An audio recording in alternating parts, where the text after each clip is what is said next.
மைலோவை பார்த்து பல்லு இதாயிர போகுது. அவங்க பேர் மைலோ, இவங்க பேர் நீமா, இவங்களோட அம்மா.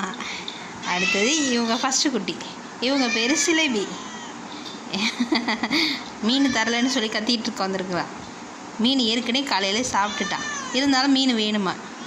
மீன் ஆணத்தில் தான் இருக்குது, சட்டியில் வேற இல்லை. அல்ல உனக்குன்னு கிடையாது இன்றைக்கி. பார்த்தீங்களா கோச்சிக்கிட்டு போகிறத. இவங்க தான் மைலோ. இப்போ தான் புதுசாக எல்லாத்தையும் தொங்குறதெல்லாம் பிடிச்சி இழுத்துக்கிட்டு விளாண்டுட்டு இருந்தாங்க. அதனால் அவங்களுக்கு இந்த மாதிரி கிளுகிழுப்பில் இருக்கிற இது மாதிரி பறவை மாதிரி ஒன்று இருந்துச்சு, அதில் அவங்கள கட்டி தொங்க விட்டாச்சு. அவங்க பாட்டு விளாண்டுட்டு இருக்காங்க. அவங்க அம்மா இன்ட்ரெஸ்ட்டாக அவங்கள சுத்தம் பண்ணிகிட்டு இருக்காங்க. இல்லைன்னா அவங்கள பிடிச்சி லெக் பீஸ் கடிக்கிற மாதிரி அவனு கடிக்க போகிறாங்க.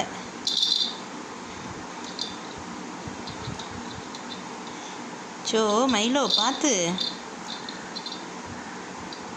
பார் அண்ணன் பார், ஃப்ளாட்டே படுத்தே விட்டார் அப்படிங்கிற மாதிரி படுத்துட்டார், எதுவும் கிடைக்காதுன்ட்டு.